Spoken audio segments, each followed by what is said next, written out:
On this day, on June 18th, 2000, a F-14 Tomcat crashed during an air show, killing 2 U.S. Navy aviators.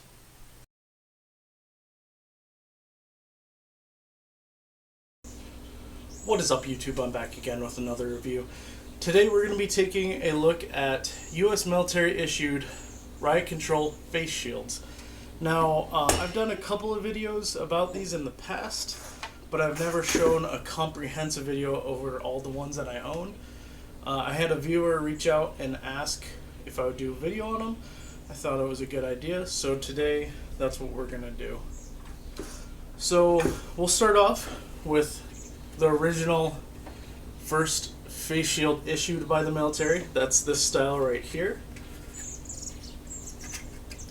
Very, very plain and basic. I think this is a 6, maybe a 7-inch face shield, and it was designed for the M1 helmet. Now, this one is used, and I used to have a bunch, but now this is my last new old stock one, and you can see the national stock number. The national stock number is 4240-00-412-0512, and it's the face shield riot control. One each, and it has a contract date of August 1982.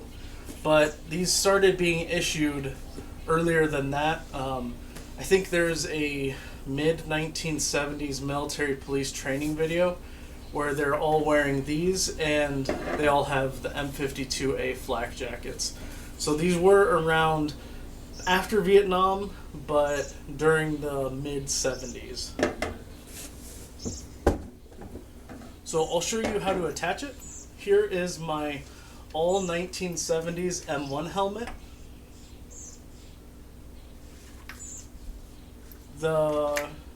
It has the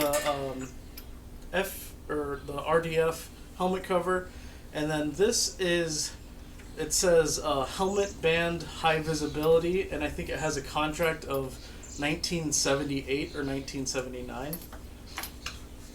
And then, of course, it wouldn't be complete without an MP helmet liner. This helmet will probably get its own video in the future, but this is just the example that I picked for today. So first, you remove the spring, and then it has these 2 grooves right here and right here, or notches, that you line up with the brim of the M1 helmet.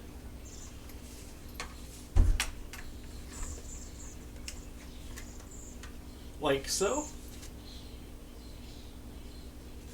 And now you just reattach your spring through that hole here, or yeah, we'll do this, through that hole here, and then across the back here. So now the face shield is secured to the M1 helmet, and it has 3 positions. It has all the way up, like so, halfway down, or all the way down, like this.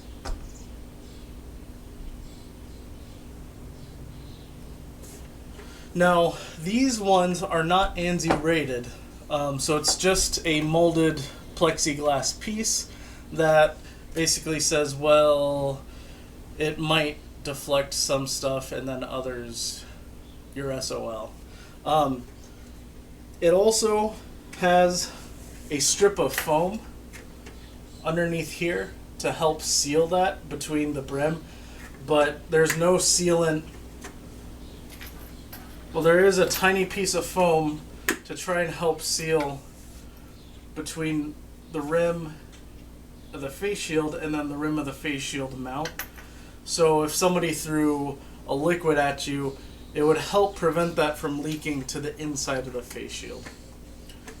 The only problem with this style is that you really can't wear a gas mask with it. So if you're in a riot and you're going to use riot control agents, well, the face shield kind of becomes a little useless, and I'll demonstrate that.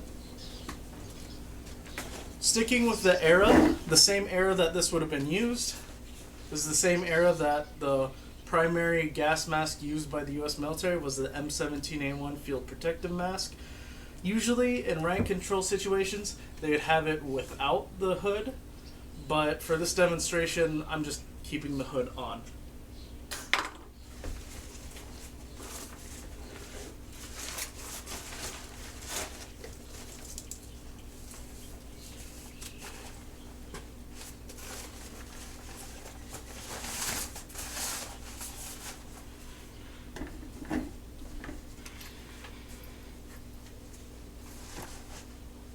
Okay, so here's the demonstration with the riot control face shield on top of the M17A1 field protective mask. You can see that the face shield does not come down all the way. I can only leave it in the halfway up position.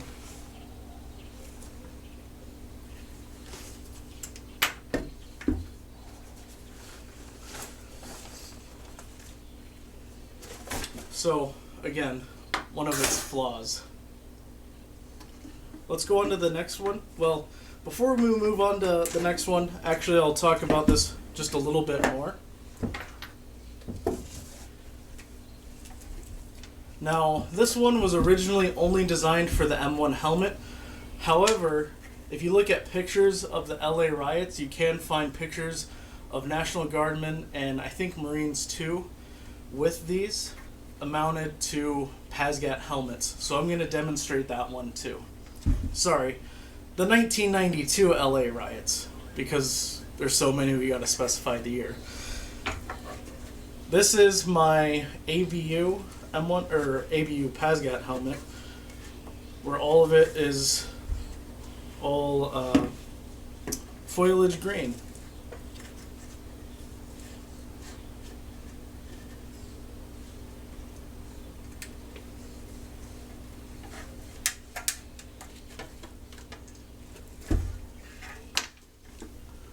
So again, this one was not designed to be worn with the PASGAT helmet, and I think mine is bent a little bit, but that is basically how it looks.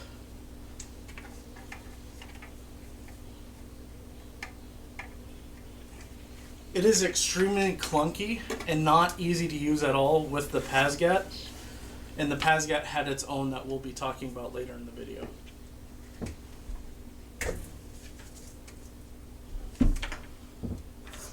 The next one is again for the M1 helmet.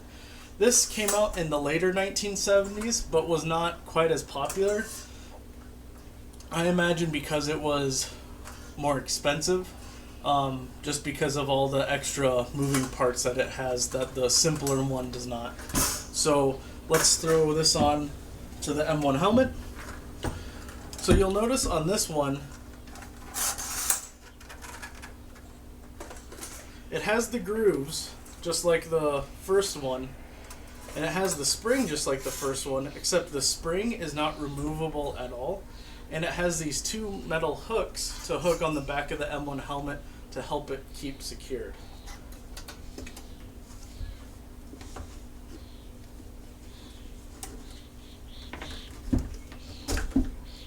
Again, this one is a little bit more clunkier. I don't like it that much. Probably another reason why there isn't that many around today.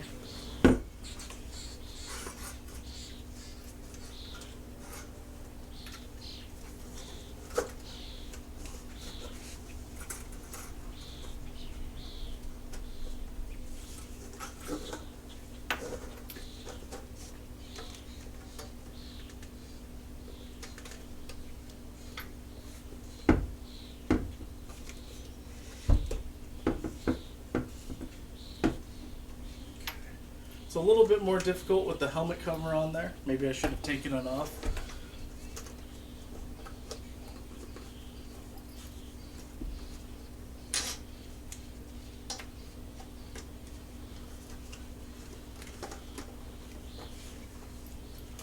Okay, and then there it is mounted to the M1 helmet.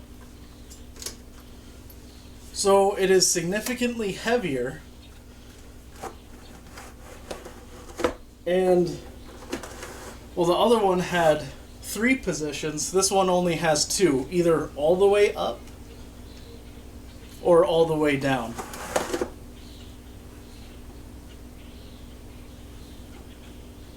Now, I think this one is an 8 or a 9-inch shield.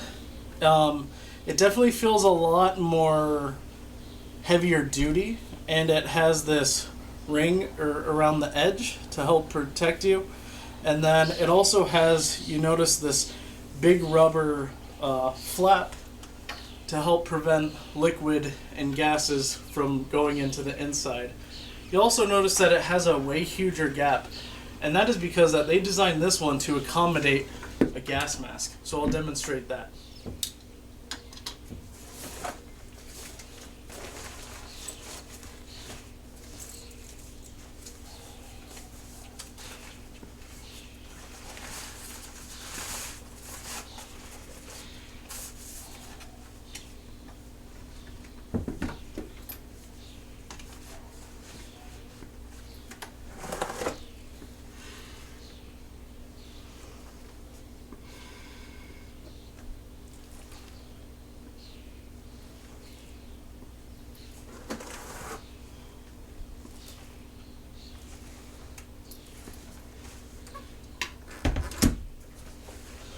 So you'll notice on this one, I can actually wear a gas mask with it, and that is one huge improvement on this one versus the original one.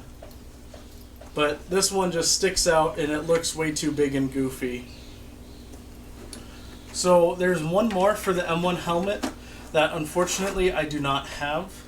They're pretty hard to find. I don't know the nomenclature of them, but I have only ever seen Air Force Security Police with them, and they kind of look like a mixture of the first one and this one. They look very strange, but yeah, I've never been able to find one. I've seen pictures of them being used in the late 70s and early 80s, but other than that, I'm not sure. So those are the 2 for the M1 helmet, and then we'll take a look at the last one for the PAS GT helmet. Now this one is Pulsin Manufacturing, and it has a national stock number, and it says meets NIJ 0104.02.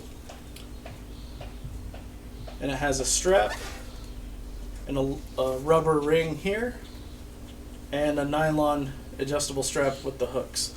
So here's my black PS GT helmet, and installation of this one is very simple. Just slide it over the helmet like so.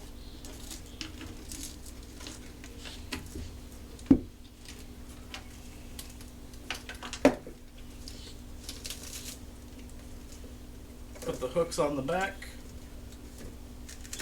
and then you might have to tighten the strap up a little bit. Just make sure that this is hooked properly on the rim. And this one is used, so it's a little warped. And then we'll just tighten it down.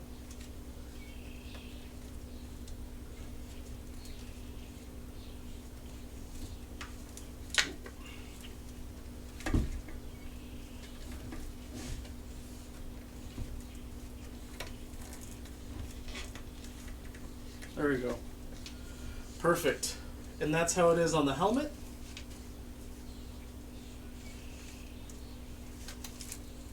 And I'll throw it on for you guys. So this one has a push release on this side. You push it and then it slides down and then it locks into place. And then you have to push it again to release it, like so.